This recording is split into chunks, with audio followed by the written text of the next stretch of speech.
Corona virus के कोहराम की वजह से सभी की जिंदगी बदल गई है। अब जब भी खेल फिर से शुरू होंगे तब भी इस वायरस का प्रभाव आपको देखने को मिलेगा।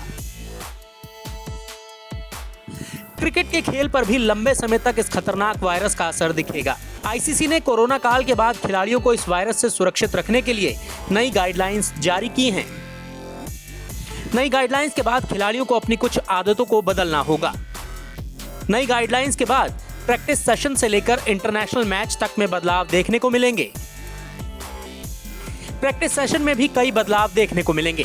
जैसे अब जब खेल शुरू होगा तो खिलाड़ियों को अभ्यास के दौरान टॉयलेट जाने की परमिशन नहीं होगी। इतना ही नहीं, वो साथी खिलाड़ियों को अपनी कैप, टॉवल, पानी की बोतल या सनग्लासेस भी नहीं दे सकेंगे। प्रैक्टिस के दौरान खिलाड़ियों को सोशल डिस्टेंसिंग को भी फॉलो करना होगा। नई गाइडलाइंस में आईसीसी ने ट्रेनिंग सेशन को 4 फेज में बांटने का सुझाव दिया है। पहले फेज में खिलाड़ियों को व्यक्तिगत ट्रेनिंग की छूट दी गई है, जबकि दूसरे सेशन में 3 या उससे कम खिलाड़ी एक साथ प्रैक्टिस सेशन कर सकेंगे। हालांकि इस दौरान भी सोशल डिस्टेंसिंग के नियमों का पालन करना होगा।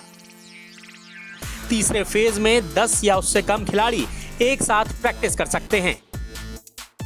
वहीं चौथे और आखिरी फेज में पूरी टीम एक साथ अभ्यास कर सकेगी।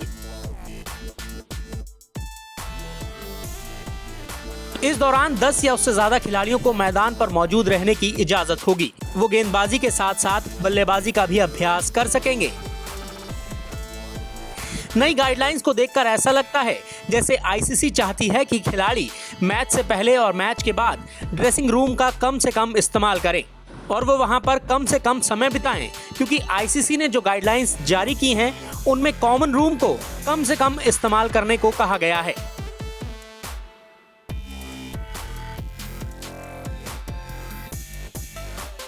अब आईसीसी ने धीरे धीरे ही सही क्रिकेट को फिर से पटरी पर लाने की कवायद शुरू कर दी है।